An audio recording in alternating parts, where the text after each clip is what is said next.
呀！哎呀！哎呀！哎呀！哎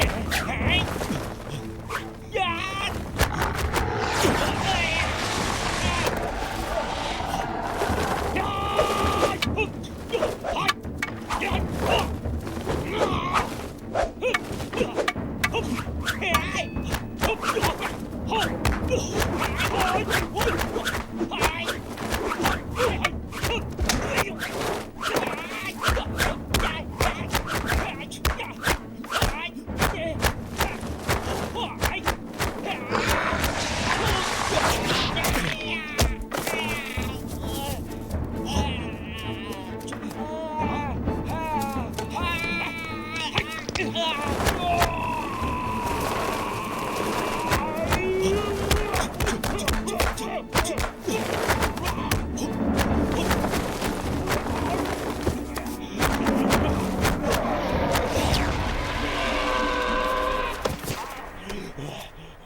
你的功力这么深厚？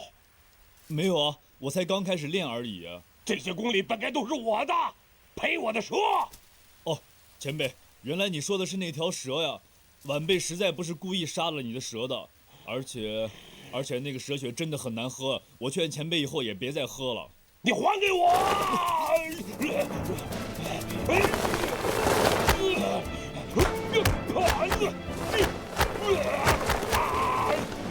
你干嘛老追我呀？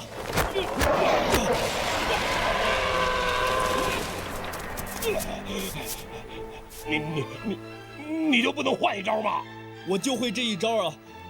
我不是说了，我才刚开始练的吗？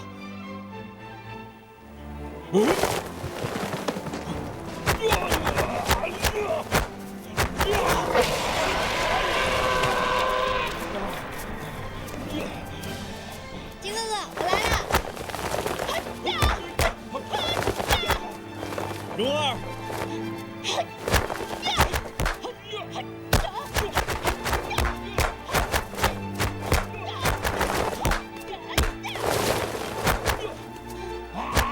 小心蓉儿！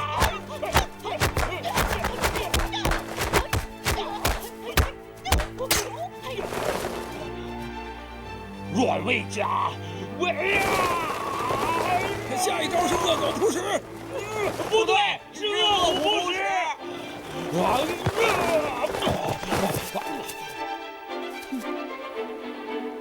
气功，他下一招是赖猴上树。不对，是陵园上树。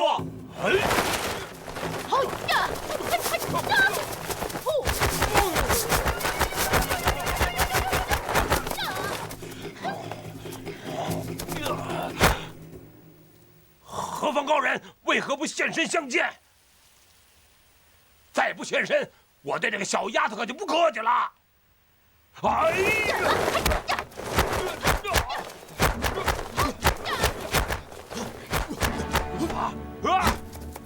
金哥哥，你先把他打到树林里去，我去就来。好。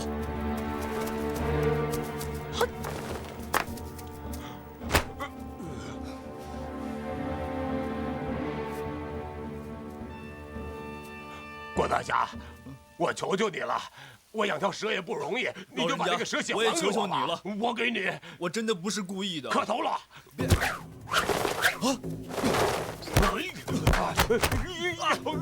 蓉儿，蓉儿！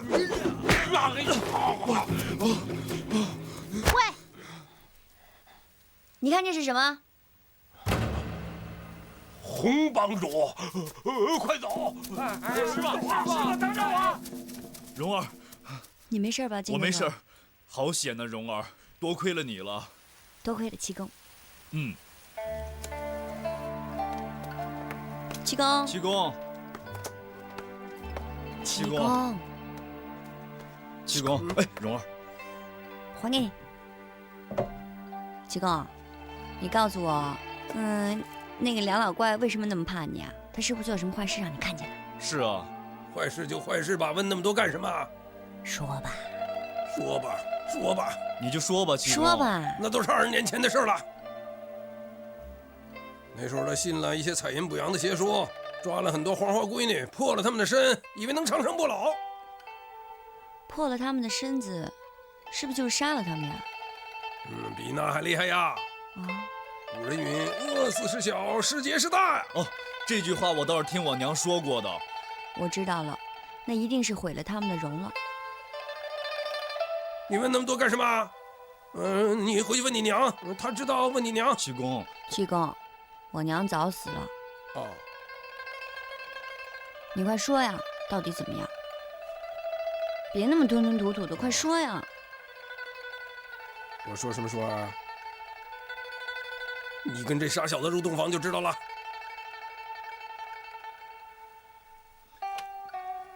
还是别问了，蓉儿。不行，那后来怎么样了？后来，我把他打了一顿。后来，我把头发全拔掉了。后来，拔掉以后，我让他把这些花花闺女都送回去安置好，然后我让他发誓，以后再也不许做这些天诛地灭的事儿。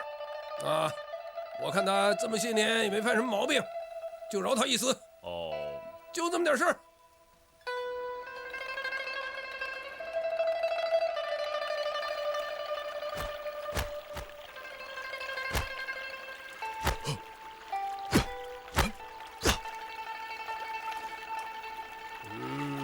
静儿，你练降龙十八掌真是一把好手啊！静儿多谢七公了。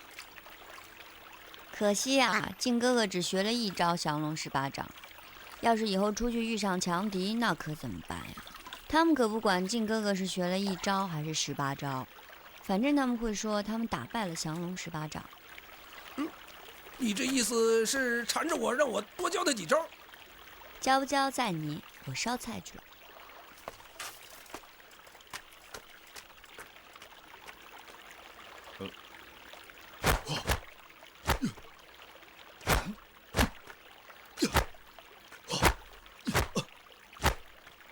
哎呦，就这一招，左支右挡，是有点难看。要不我再教你一掌？哦，不用了，七公。七公教我，我自然是想学的，只不过咱们说好了就教一招的。如果七公教的多了，蓉儿自然是高兴了。不过我也不想害得七公说话不算数呀。傻小子！老教皇，我做了一辈子了，看了很多人脸色，猜了很多人心思。你们家蓉儿想什么，打什么算盘，我都知道。我知道什么时候适可而止。啊，这掌我教你。这掌的名字叫飞龙在天啊！飞龙在天，飞龙在天，七公。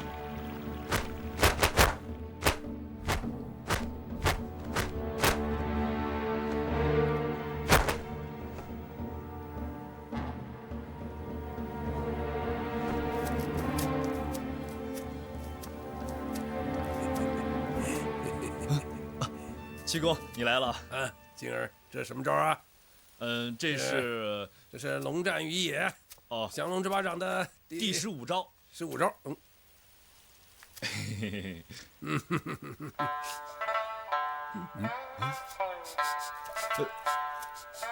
哦，七公。你接着练啊，七公闻闻。南朝已经败落，小王爷何苦千里迢迢的来这儿？此次父王命我出使南朝，实则是要我沿途搜集南朝各府各县的方志地图，以供日后我大金南攻之用。原来如此，要论种田耕地，还是南朝的老百姓有本事啊！咱们大金国的地界上土地荒芜了多少？那有什么？还不是乖乖的送进大金国的粮仓？小王爷高见。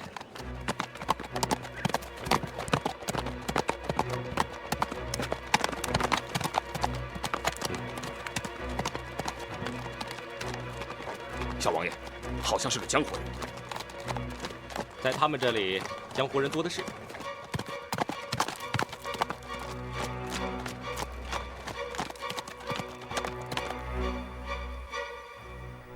你真要走啊，七公？七公，我不行啊。怎么不行？还有很多菜你都没尝呢。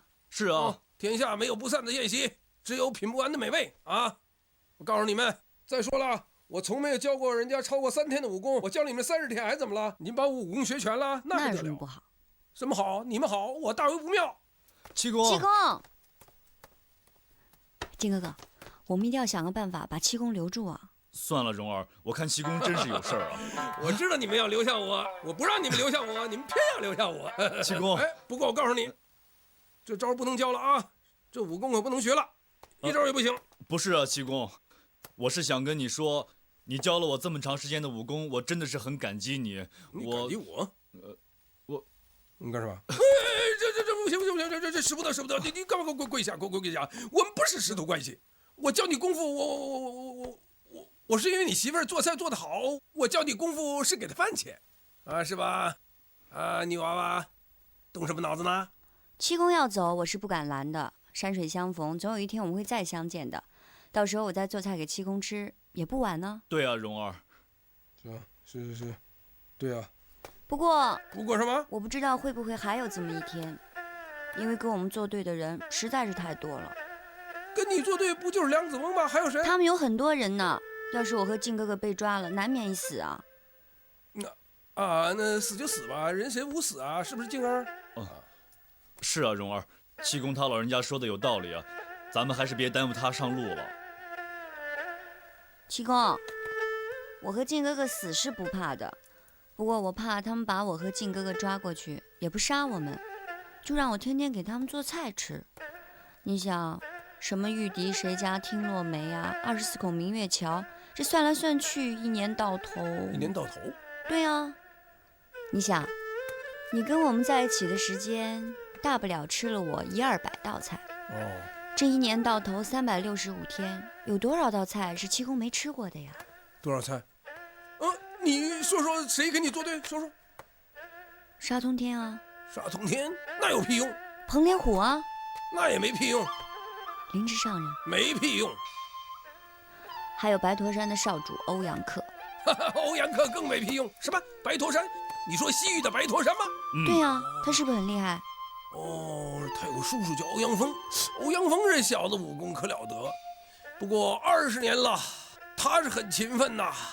我这个老叫花成天管叫花帮的事儿，却耽误了很多。不过他想赢我没那么容易。那什么意思啊？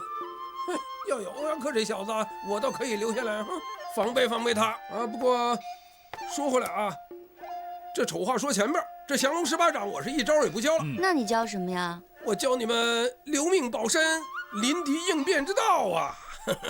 七公，怎么样？我们今天要做的这道菜叫岁寒三友，必须要用松子、笋尖、酸梅子做原料。那这道菜口味清淡，回味醇厚。什么东西？你往哪里跑？哎呀，这个东西往哪里跑啊？这是一条蛇啊，真是美味佳肴啊！哪里跑啊？这个应该很好吃啊！这道菜啊，美味醇厚啊！哎，七公，这边还有啊！七公，你看，这儿又有2条。这么多！蓉儿，你会做蛇吃啊？是啊，我们可以做百蛇宴了。七公，你看那儿还有很多蛇，怎么会有这么多呢？想咬我！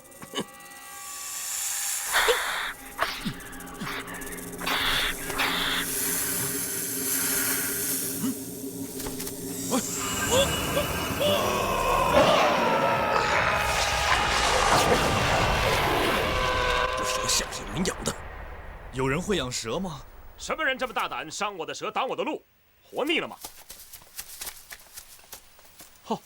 原来是黄姑娘，没吓着你吧？带我回去，好好收拾这3个畜生。七公啊，这个人可是坏得很，你要好好治他一治。我看也差不太多。木蛇是要讲时令的，讲门道，讲地界的。你哪有大白天木蛇的？前辈竟懂得木蛇的道理？这有什么不懂的？1名为守，2名为攻，3名布阵，4名收兵，这个连我孙子都懂。这些蛇儿远道而来，恐怕是饿极了，不可能按常规行事。你们上了多少人？没伤几个人，我们只是在旷野中放牧嘛。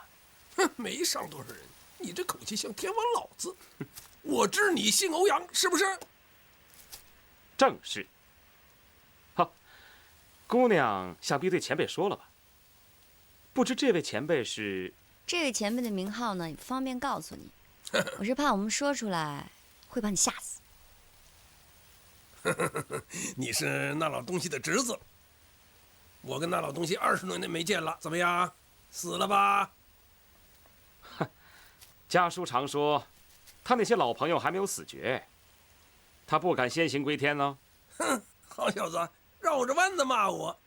说说你带这些宝贝干什么来了？晚辈来到这中原花花世界，旅途寂寞，顺便弄2条蛇玩玩嘛。你撒谎！一路上有那么多的美女陪着你，你还会寂寞吗？哈，悠悠我心，岂无他人？为君之故，沉吟至今。呸！你干什么？怎么你心我心的啊？我最看不得、听不得你这色鬼狼藉的掉到书袋子里。你跟你叔父在西域横行霸道就可以了，到中原来干什么来了？啊！你做着千秋大梦，我看你叔父面上不跟你见识，你走远点。晚辈就此告辞。前辈这几年若不得什么大病，不遇什么灾难，就请到白驼山与我盘桓盘桓，如何？你跟我较真，老叫花从不跟人定什么约会。我跟你叔父20年前就打过了，我也不怕你叔父，你叔父也不怕我，还打什么打呀？不打了啊，去一边去。走。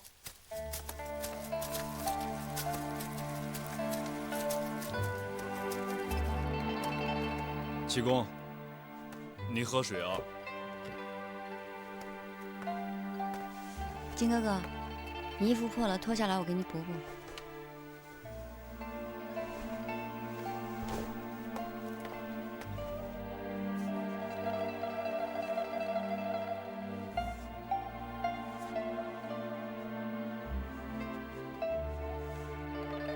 行了行了，得了一个克毒蛇的法宝。七公，我知道了，你是要把蛇一条一条的钉在地上，对吧？这个办法可是我帮你想的哦。哎呀，这女娃娃鬼精灵，我不是一条一条的钉它，我要用这漫天花雨的手法，一把一把的把这针抛出去，把那蛇成千上万的钉在那儿，耗尽它。好办法，七公。好，我现在就去给你买针。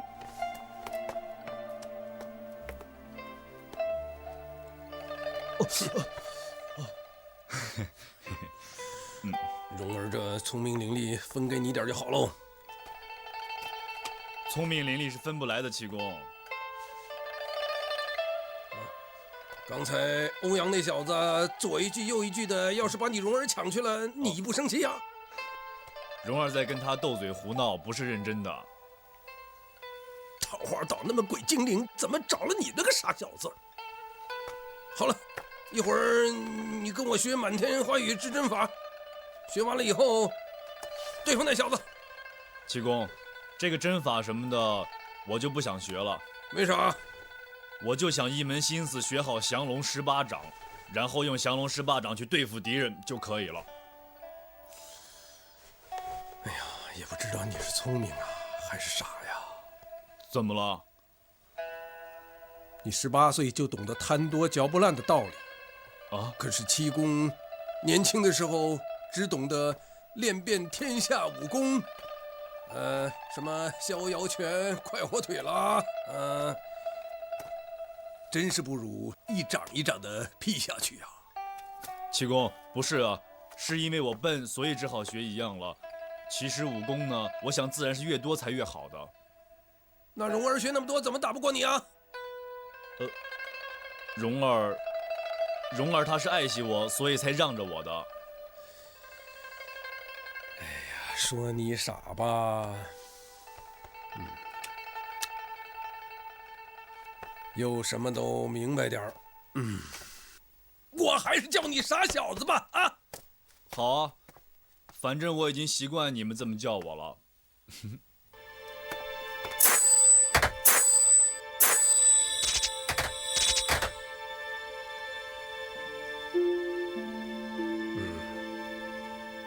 你的靖哥哥呢？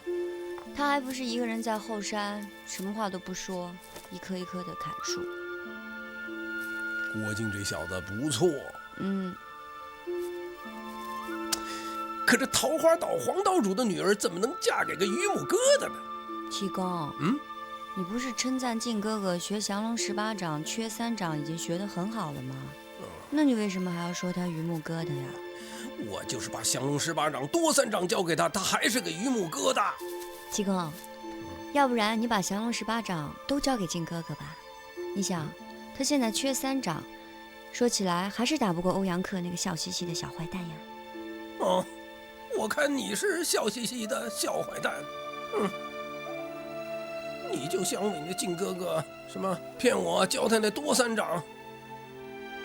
郭靖这人心地品质都不错，照说这18掌缺3掌我也可以交给他，那样的话他不成我徒弟了吗？那多好啊！那多好，我都成为徒弟了。这个徒弟太笨，他要是我徒弟，我出门别人会笑话我面上无光啊。七公，你刚才不是说靖哥哥已经很厉害了吗？所以他就不算笨弟子呀。他厉害不厉害跟我有什么关系啊？我教他，我费劲儿，那是我的事儿。再说这些天我跟你们俩干什么来的？忙忙叨叨的，自己帮你的事儿不管，跑这儿来不相干的事儿跟你们俩掺和什么呀？我走了。七公，干什么？生气了？生什么气啊？我生我自己的气，自己的气。生气？那你是不是想走啦？这你也知道？真是瞒不过你啊。我在想啊，你要是想走了呢，我就去给你做几个小菜，给你送信。这还是瞒不过他，这鬼丫头。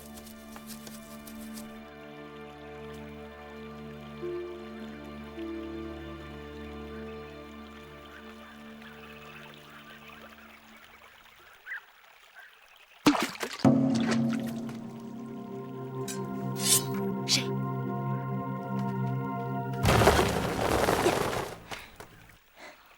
黄姑娘。莫姐姐，我知道你现在没有心情跟我玩。你怎么会在这儿？郭大哥呢？没跟你在一起啊？你怎么一见面就问起他呀？因为邱道长和郭大哥的几位师傅在找他，所以我就……哦，对了，你不说起这个事儿，我还忘了，他们跟你一起来的吗？他们没跟我在一起，我是一个人。莫姐姐，你头发都快干了，我来帮你梳吧。来，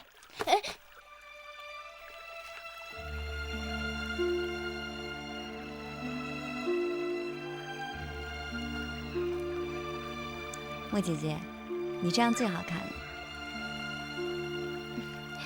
你的手真巧，我多年行走江湖，也不知道怎么打扮自己。莫姐姐，这能借我看看吗？郭靖，这是靖哥哥的东西啊，我帮你还给他。不行，这是我爹留给我唯一的东西。有本事你就来拿。黄姑娘，你不要太过分了。奇怪，黄姑娘也是你叫的吗？我为什么那么让你占便宜啊？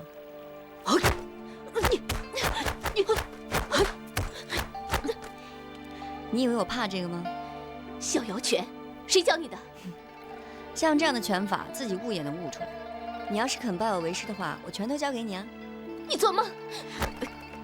哎呀，七公让我不要用这套拳法跟人交手。七公，你怎么认识他？是啊，我和七公算起来也有10几年的交情了。你怎么样也算是我的晚辈，跟你打好像有点不太公平。好吧，你就用七公教你那套拳法，我用自家的功夫来破你。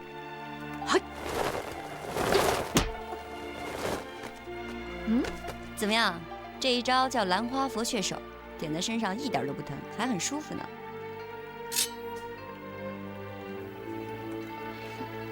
有胆量你就杀了我！我杀你干嘛？我跟你又无冤无仇。不过你得立一个誓，立完誓我就放你走。我凭什么要立誓？邱道长他们说的没错，你就是个无缘无故害人的小妖女。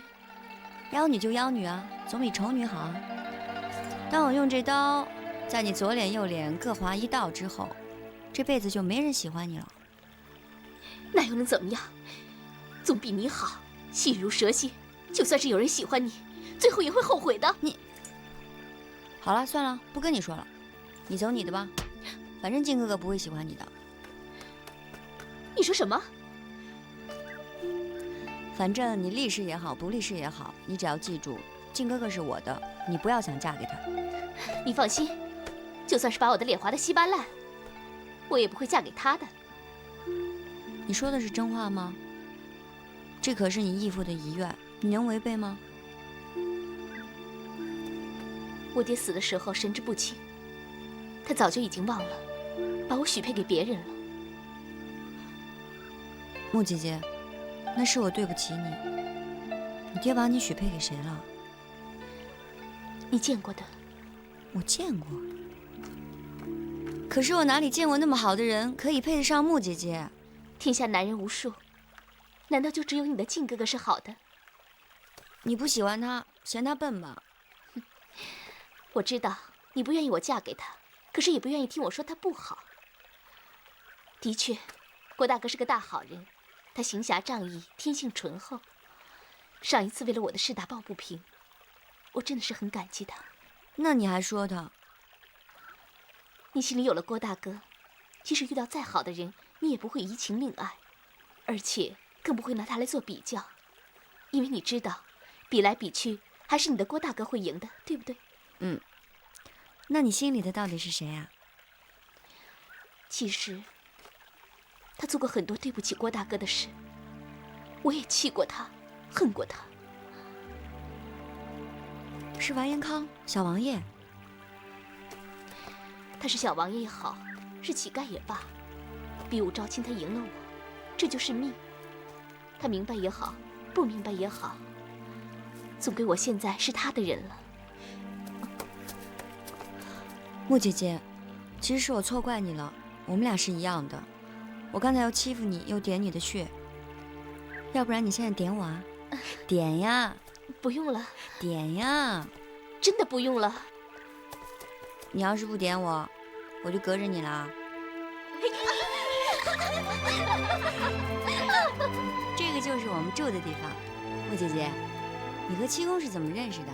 我和爹行走江湖，机缘巧合救过几个乞丐，后来七公知道了，就教了我一套逍遥拳法。3天后，七公就走了。我想，以后再也没有机会见他老人家了。靖哥哥，靖哥哥，七公走了，他说他不等你的菜了，他怕吃了菜又舍不得走。我知道啊。你看谁来了？穆姑娘，多日不见，你一向可好呀？我很好。哎，郭大哥，听说你武功大有长进。没有啊。哦，对了，我6位师傅怎么样？他们可好吗？你在的时候啊，他们训你骂你；你不在的时候啊，他们一个比一个想你。真的吗？对啊，反正他们有什么怨气都会出在我头上。你反正永远是个大好人，对吧，穆姐姐？蓉儿。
小王爷，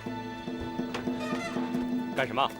这是本地名产清风茶，请小王爷细品，一定与平日王府里的茶不一样。行了行了，你放下吧，以后没我的吩咐，你不许进来。是。快退下。是。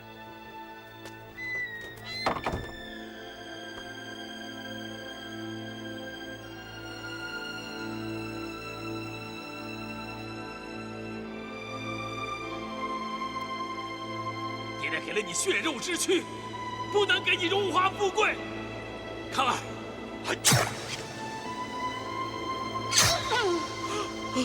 娘！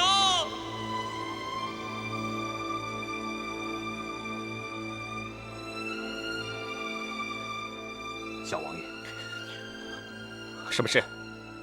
一马送来禀帖，南朝迎接亲使的专差段大人后天就到。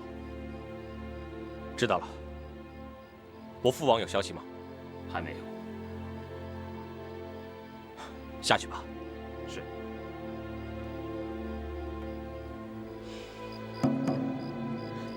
哎，穆姐姐，别再耽搁了，快去见你心上人。我不要见他。喂，喂，你心上人来了，接着。啊，谁？念慈，放开我！怎么是你啊？他很淘气，我也不知道他是怎么来的。念慈，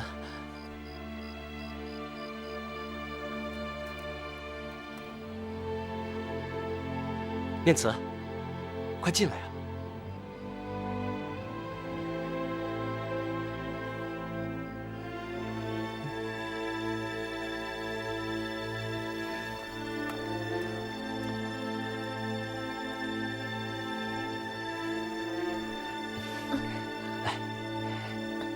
你放开我，杨康，放开我！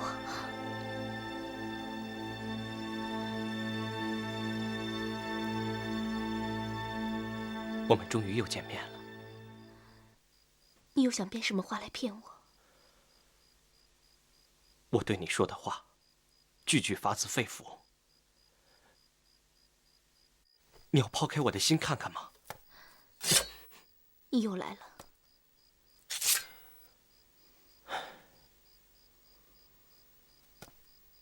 你要我怎么样做才能相信我呢？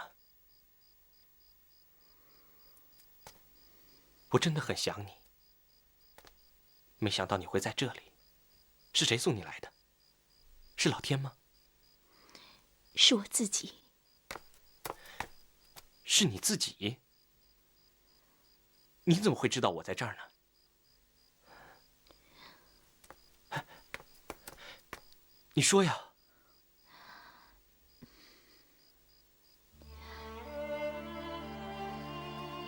你从中都凤鸣出来之后，我一路上就跟着你，每天晚上就看着窗户上你的影子。你每天晚上都看我窗户上的影子？念慈，我真是太高兴了。看来我没猜错，你始终对我一片真情。你现在双亲都没有了，我怎么忍心看着你湖海漂泊？不如这样吧，你到我身边来，我会好好待你的。我待你像亲妹妹一样。我是爹的义女，又不是他的亲生骨肉，我可不要你把我当亲妹妹。我明白你的意思。我们俩虽然没有血缘关系，可是你就是我的好妹妹，是我最亲的妹妹，最心爱的妹妹。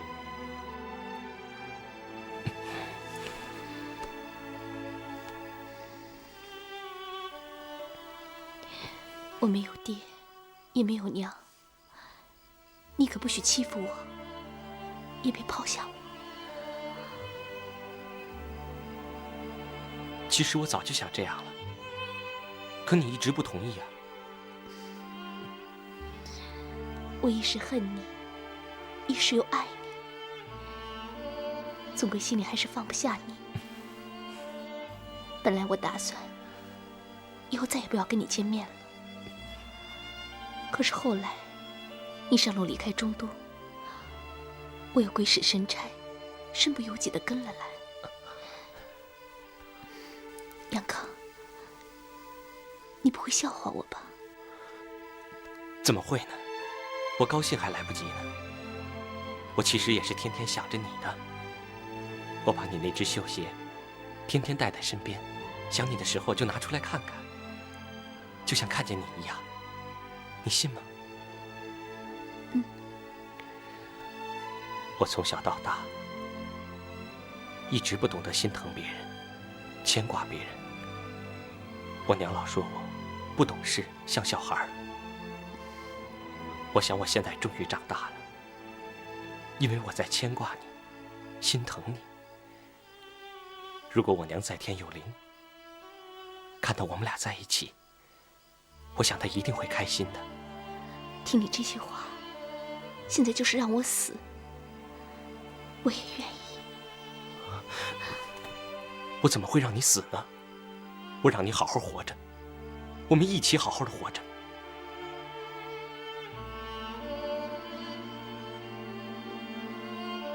真希望这一刻能够永远停留。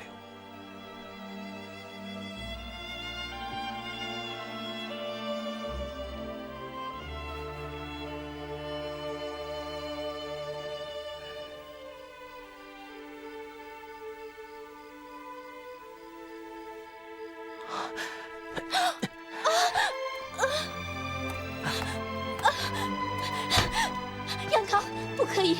念慈，我一定会娶你的。我若负你，就让我死在这儿，回不了乡。不，杨康，你先放下我。念慈，啊，不要，不要！你要是再敢用枪，我就死在你面前。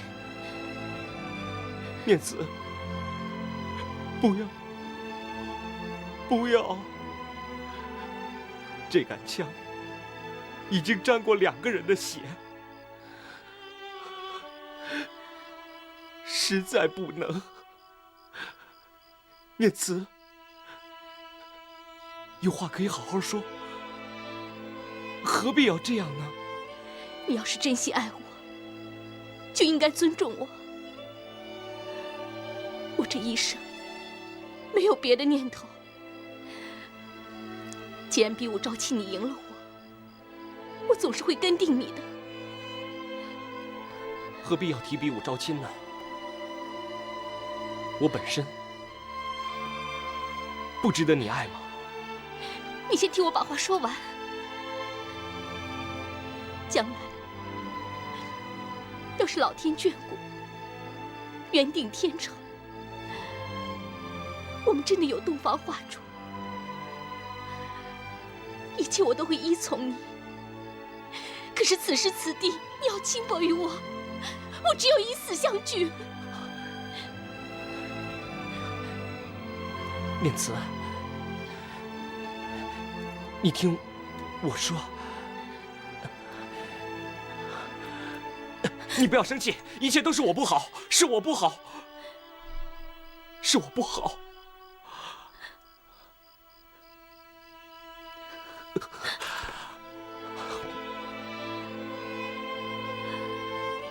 我在临安府牛家村等你，你随时可以央媒人来。我一定会来。你一世不来，我等你一世。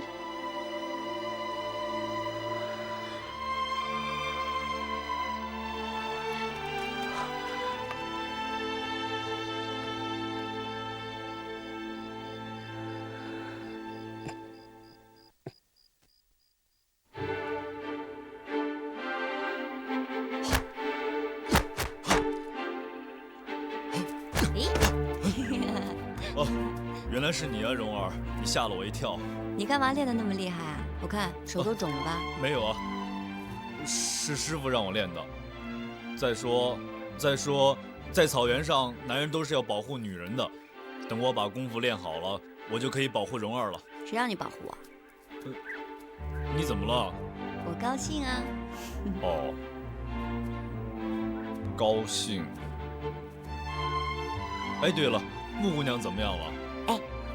穆姐姐跟我说，她再也不要嫁给你了啊！而且呢，她现在比我还高兴。那要这样的话，我也很高兴的。过来，我带你去找她。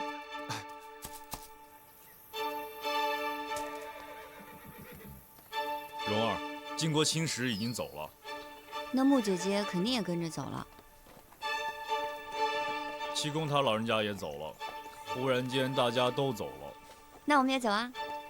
蓉儿，那我们去哪儿啊？晋哥哥，我们去哪儿啊？好，反正天下之大，只要蓉儿和晋哥哥在一起，去哪儿都行。嗯，我们走。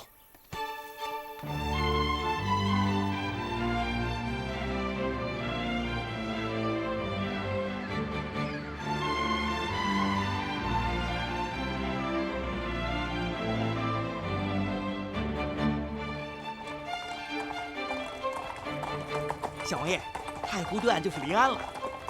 这。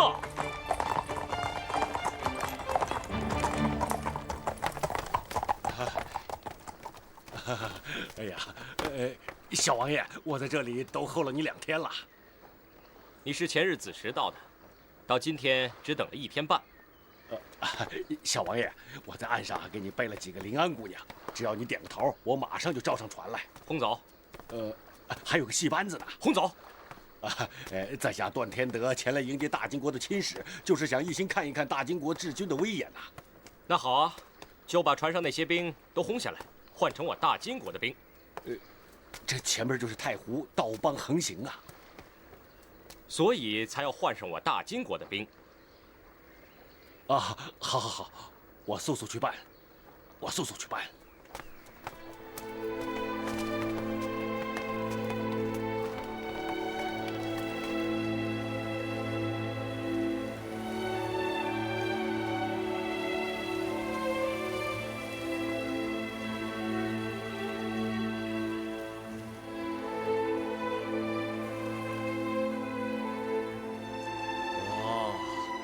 蓉儿，这就是你说的大海吗？是啊。真的好大呀！原来蓉儿就是在这样的地方长大的。是啊。嘿，这就算海啊？那老子不成海盗了？这是他娘的一个小水洼子，咱混了一辈子，就想当个海盗，可这一头扎进这个蛋出鸟的地方，做了个金头王八。蓉儿，他不是海盗啊，他也就是个破打鱼的。哼，破打鱼的。你再拿出刀，不也就是一个卖板刀面的吗？小鬼倒是大胆，就不怕我劫你一刀？哎呀，金哥哥，有人想劫我们。蓉儿，你别惹人家。哎，老子1不劫财，2不劫色。不过你们这匹小红马倒是不错，可惜我们行有行规，你们要是不下水，我也不好劫你们呀。金哥哥，他要是想要我们的红马，我们就要他的船。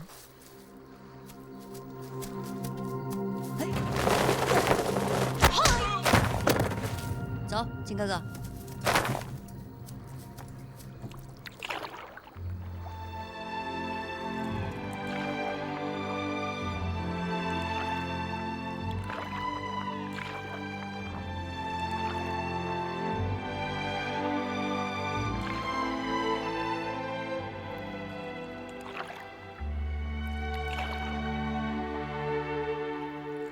蓉儿，这海可真美啊！金哥哥，你说我们要是能在这儿划一辈子船，那多好啊！划一辈子船啊？嗯，那怎么行啊？那有什么不行啊？我们每天吹吹风，喝喝酒，看看天，看看地，一辈子很快就过了。还是不太好。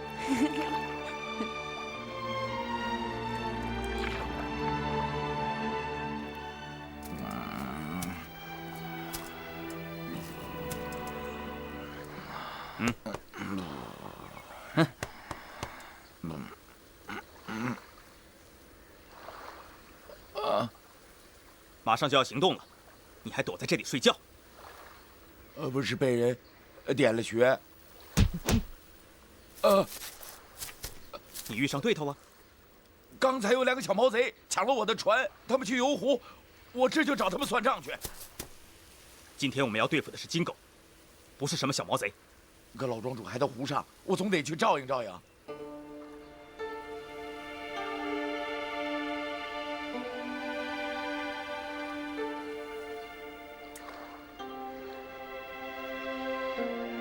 哎，金哥哥，嗯，你看那儿有个人坐在那儿，很长时间不动了。哦，他可真有耐心啊。什么有耐心啊？我说他坐在那儿一动不动，像一幅水墨山水画。水墨山水画？什么是水墨山水画呀？水墨山水画呢，就是不用颜色，只用黑墨画的。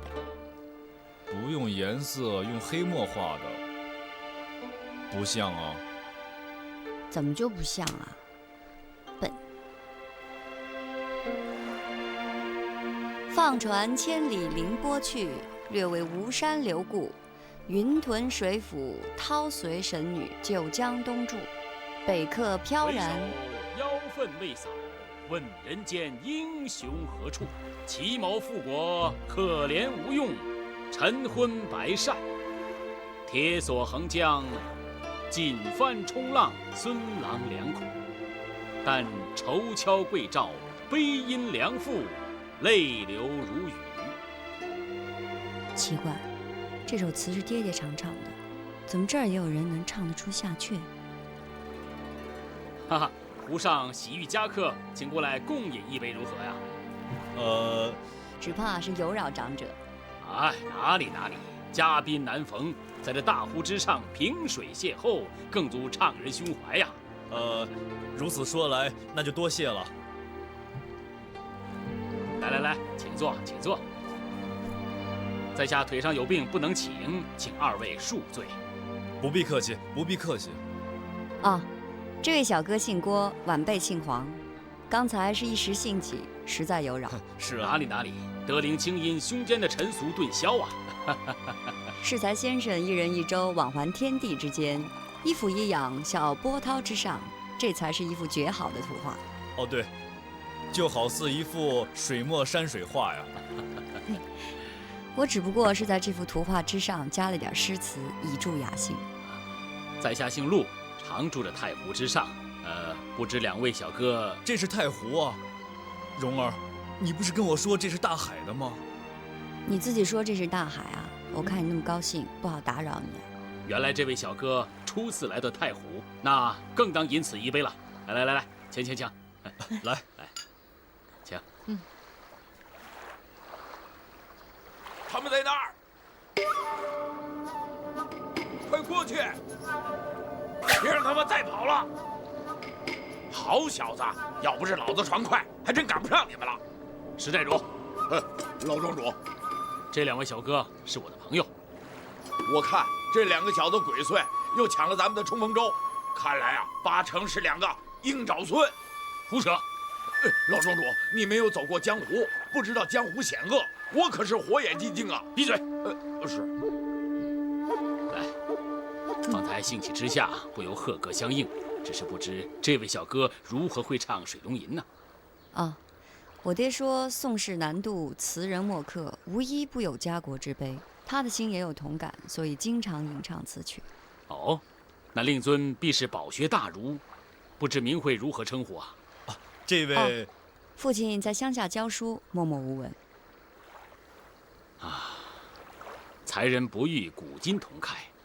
不过莫思身外无穷事，且尽生前有献杯。来，我看2位也是性情中人。舍下就在这湖滨，左临缥缈峰，右接雾隐霞，正所谓峰峦之盛啊。如果2位肯赏脸，到湖上盘桓几日如何？你觉得怎么样，金哥哥？好啊，我们在草原上就经常去别人家的帐篷住的，想不到这中原的风俗也是如此的。既然如此的话，我们就打扰了。哪里，来，请。庄主，请不得，您这是引狼入室啊！给我退下。是。一群粗鲁之人，整日只知道杀猪宰牛的事情。又怎么知道涛声云灭、桃李春风的乐趣啊？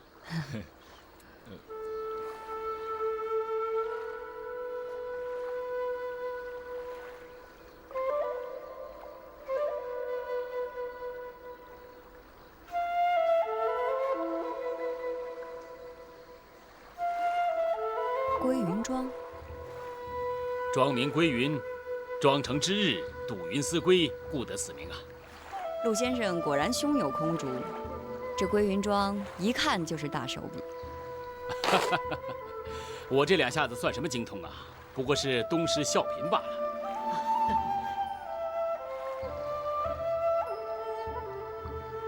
恭迎庄主。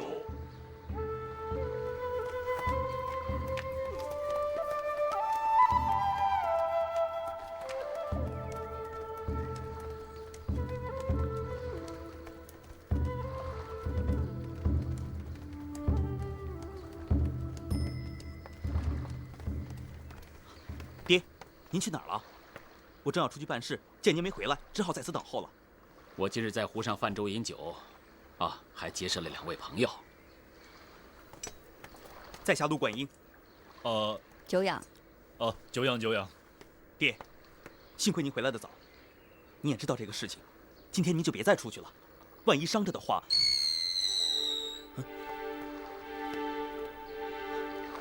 烦劳2位先陪家父，在下尽快赶回。好啊。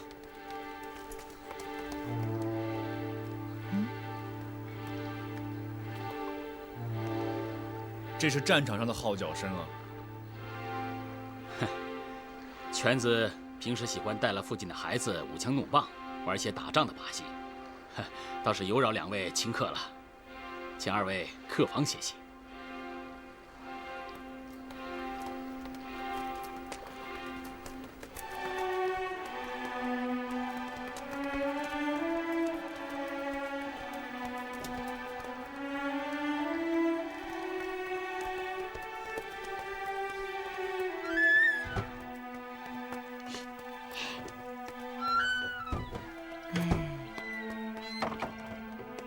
这下可好了，靖哥哥。你现在又不累了吗？我本来就不累啊，只不过我装男孩子装的有点烦了。靖哥哥，我们好像进了强盗窝了。强盗？在哪儿啊？到处都是啊。你看那个自以为是的陆少庄主，他就是强盗头子。他们好像跟桃花岛有很大的关系。这个归云庄的布局也是按照伏羲八卦的方位来布置的，寻常人一进就会迷路，好像是从桃花岛上照搬的。真的？那可是我们是客人，也不可以到处乱闯的。风景是要看的，热闹呢也是要看的。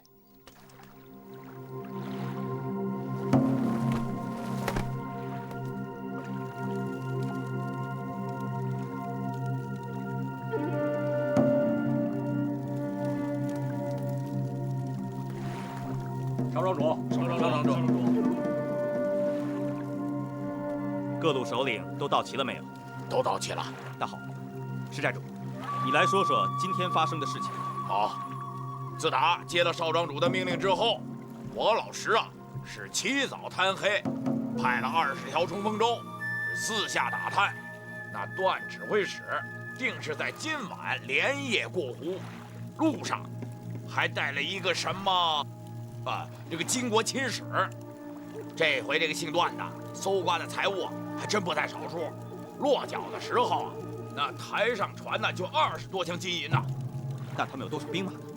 这是我要说的第2件事。船到了太湖，不知怎么的，把一帮宋兵全都赶下船了，换上了那个大金国亲使带来的兵马，大约有1000来人，剩下的却绕了个大弯，全走旱路了。这些民脂民膏，不义之财，既敢从太湖经过，不取，有违天道。咱们尽数取来，一半各占分了，一半余给太湖的百姓。那金兵呢？好，那些金兵不要紧，他们不通水性，此战有赢无输。石寨主，你继续带着5条小船前去哨探。是。陈德亮，你带着水鬼凿破船底。是。张寨主，这趟仍是你的先锋。是。我看大家是不太想活了。马寨主，你此话什么意思？你们就知道一味的打家劫舍，可是你们想过没有？如果劫了宋兵的船，官府一时顾不上我们，也就不急着来整治；可如果劫了金兵的船，光为了应付中都城的完颜洪烈，就会倾城出动来攻打我们。到那时候，我们在太湖还能待吗？要想天下人出头，自个儿就得先出头。难道骂着朝廷不抗金，完了自己到了太湖边，做起缩头乌龟不成？大不了少庄主带我们去东海做个海盗，做海盗不比当水寇威风。好啊，那我雾隐侠退出此局，就不跟众位踩这趟浑水了。告辞。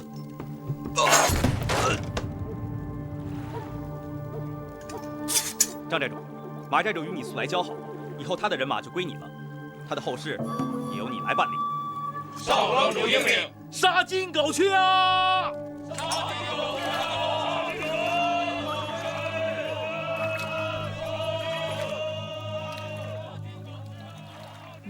蓉儿，这个少庄主可真够了不起的。可是你在想他们劫的是不是杨康？嗯。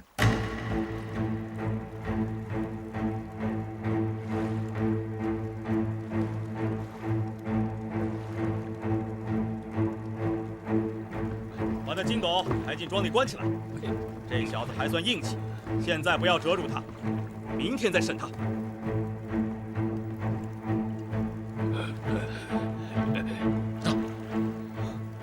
还救他吗？我不知道。走。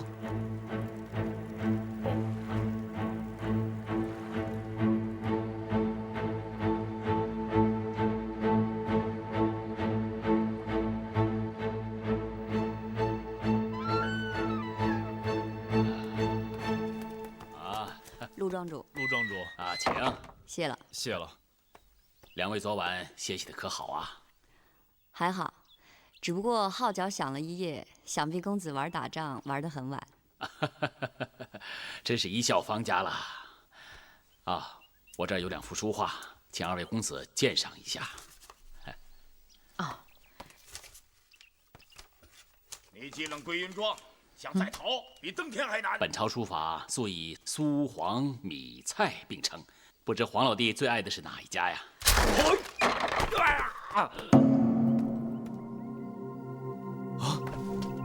看画，别看他。够强盗！你们行使诡计，凿沉我的船，不怕江湖人笑话？你是金国的小王子，跟我们绿林之人提什么江湖2字？我在中都之时，久闻江南豪客的大名，以为当真是光明磊落的好汉子。今日一见，你哼什么？不过是一些以多胜少的小人，所谓浪得虚名。要是单打独斗胜得了你的话，你就死而无怨了。好，只要你归云庄任何一个人可以凭真本事赢了我，我就束手就缚，绝无2话。老子摔你个脑浆迸裂，让你明年也开不了花！我，哎呀，手啊，手啊！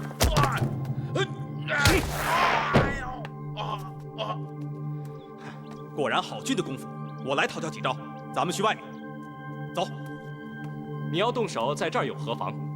赐招吧。好，你是客，请进招。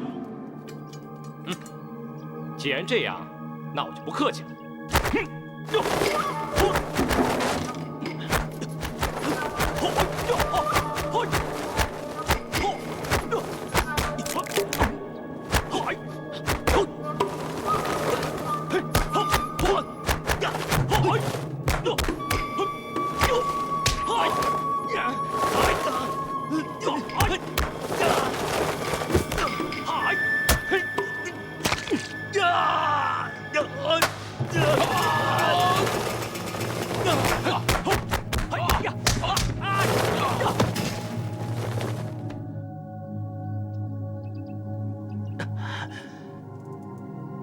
同双煞，是你什么人？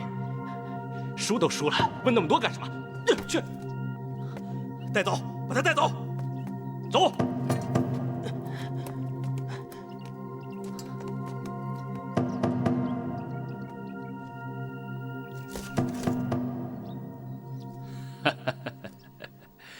一把年纪了，还跟少年人一起争勇斗狠，让两位见笑了。此人下手凶残，陆庄主这么教训他是对的。真没想到陆庄主的身手这么好啊！哎，我自认为是五湖废人，这辈子啊，能不出手就不出手了。可今天让旁人坏了看花的兴致。好在来日方长，午后就让庄丁陪两位出去走走，我们明日再续。那好，告辞了。告辞了啊，好。陆兄，走我你。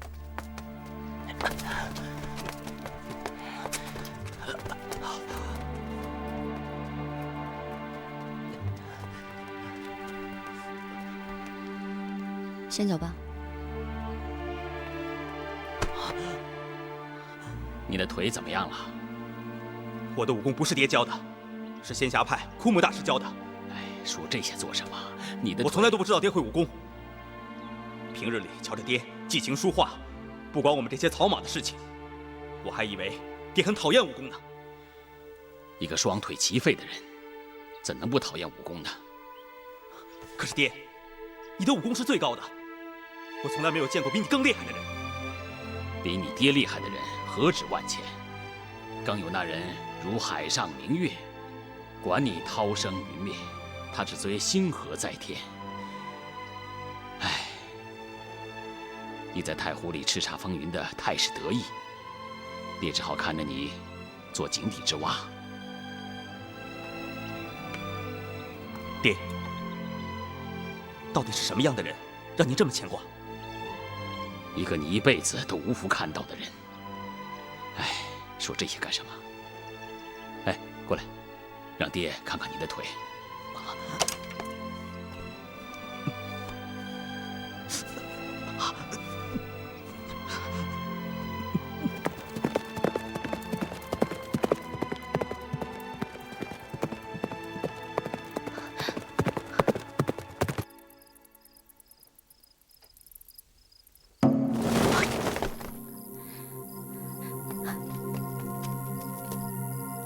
蓉儿，到底该怎么走啊？正一对三艮七，我们现在该走坤位。复位。哎，靖哥哥啊，那是前位，四下里全是机关。我们走那边。好。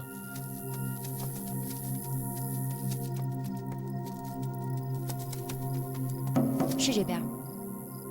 哦。哎，靖哥哥，那个杨康有什么好的？我们为什么非得去救他？蓉儿，杨康是我杨伯伯的骨血，我们自然应该照顾他的。哎，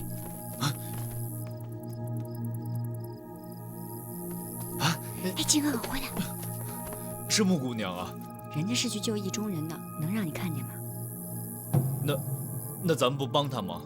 帮自然是要帮的。走。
你别老动啊！小王爷，你手还疼吗？这些狗强盗连水也不给一口，嘴都要淡出鸟来了。那就闭上你的鸟嘴。好。哎呀，这么绑着可真难受，在下也瞧不见你。我怎么这么倒霉啊？死到临头就算了，怎么跟你摊到一块儿了？长得跟肥猪一样，还唠唠叨叨的。你，哎呀，还累，累死你算了。呀，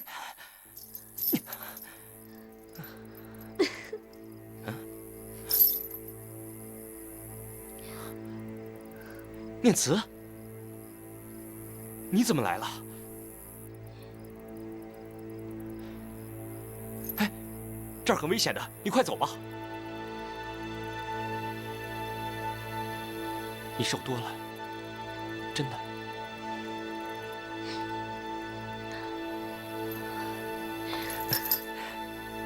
哎，怎么了？我的匕首给了黄姑娘，我想我这把刀削不断你这条链子。别管这条链子了，来，坐下。来，我去偷钥匙。哎，别去，这儿的人可厉害了，你打不过他们的。那我背你出去。你觉得你背得动我吗？那该怎么办呢？那你亲亲我吧。人家在这儿急得要死，你还有心闹着玩？我没闹着玩啊，我是认真的。你知道我看见你有多高兴吗？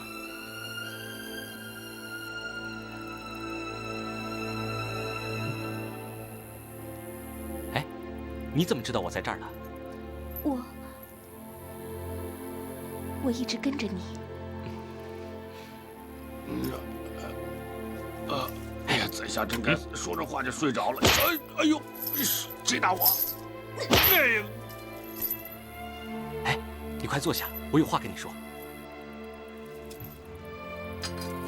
你说什么？你在我怀里把东西拿出来。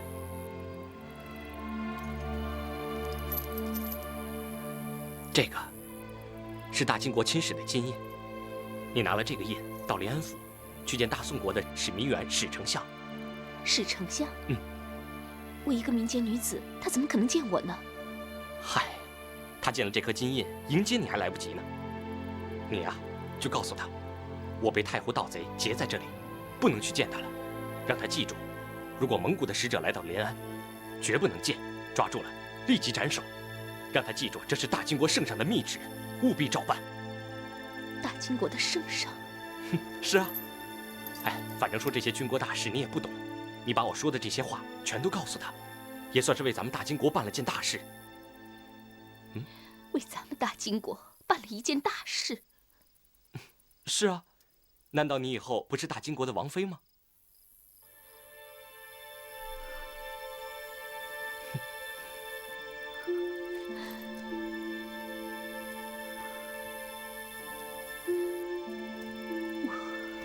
我真的是好糊涂。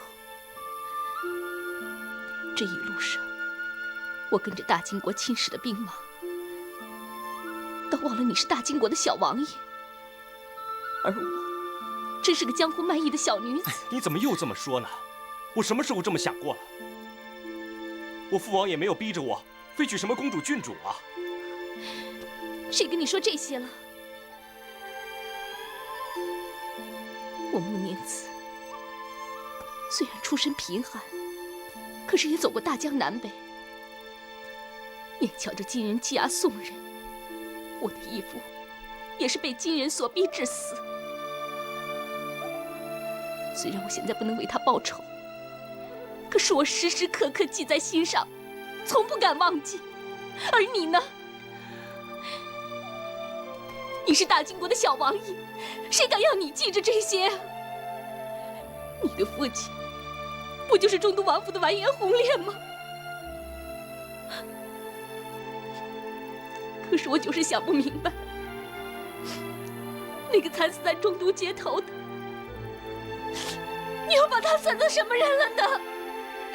你。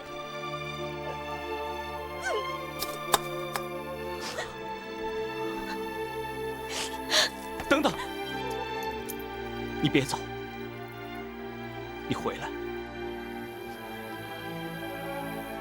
是我不好，你别走，你回来，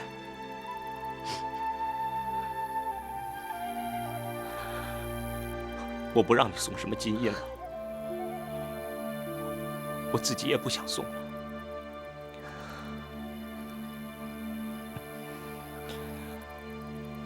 我被关在这里的这些天里，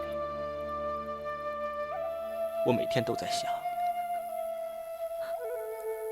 我在这个世界上最亲的人就只有你了。我也不想再回金国了。如果能逃出去，我愿意和你行走江湖。 做一对同命鸳鸯。我完颜康，自从我娘去世以后，做了很多自己不情愿做的事，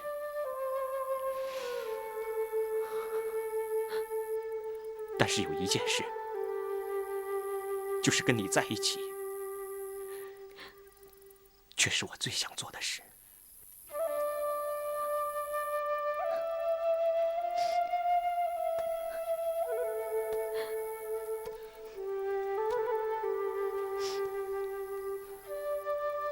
你不该再叫自己完颜康了。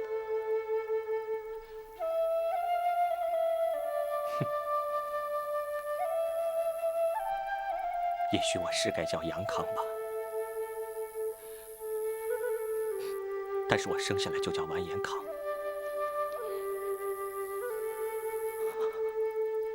我还没弄明白的时候，我娘和你义父就已经双双去世了。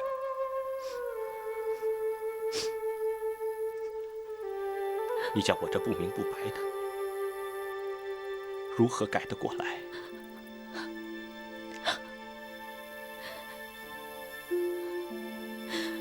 我这就去找黄姑娘，去拿匕首来救你，然后咱们一起去跑江湖，去卖艺。别去，别去！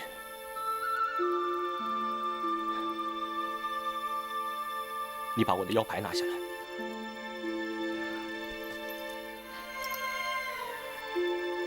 干什么？你在上面刻上“完颜康有难，在太湖归云庄”，然后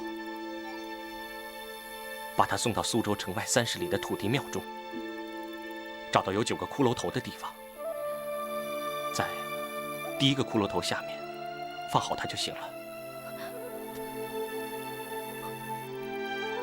我知道你害怕，其实。 我也不愿意你去这么做。我不怕，只要能够救出你，我什么都不怕。只是我不明白，我不是让你去给大金国做什么事情，我只是想让你把我师父请出来。不过，我师父眼睛是瞎的，你要把字刻深一点才行啊。 你师父不是长春真人邱道长吗？他眼睛怎么可能瞎的呢？那是我另外一位师父，他武功很高，只有他能救我。哦，对了，我师父脾气不太好，所以你放下东西以后要马上就走，千万别让他伤了你啊！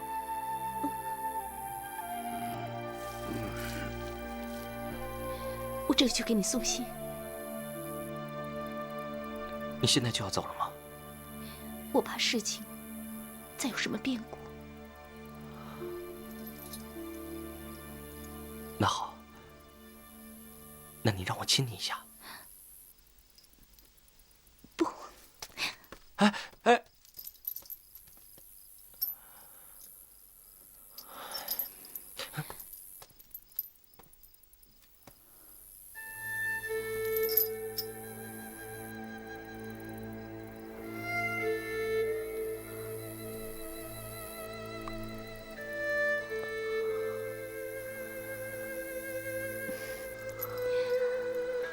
杨康，我这一辈子是跟定你了。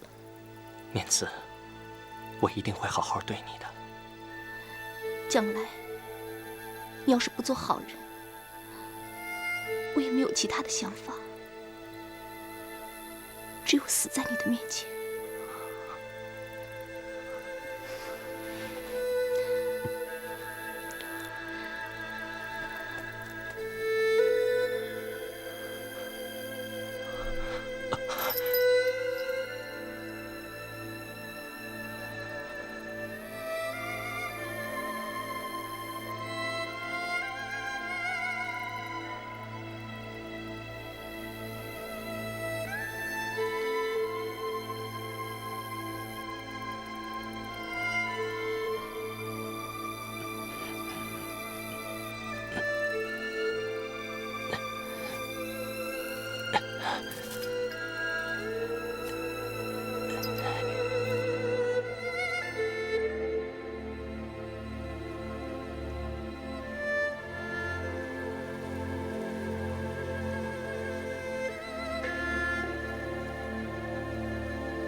师父，求求您了，你神通广大，请您见到金牌，赶快去救他吧，求求你。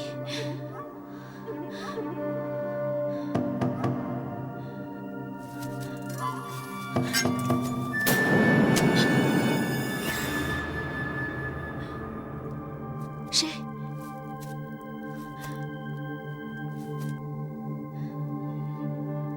师傅，是您吗？我是受您徒儿所托的呀。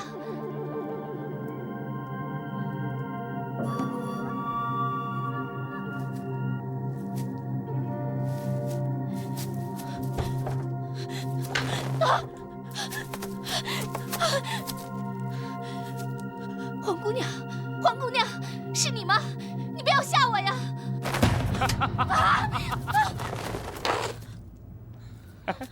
好漂亮的小姑娘，啊！哎，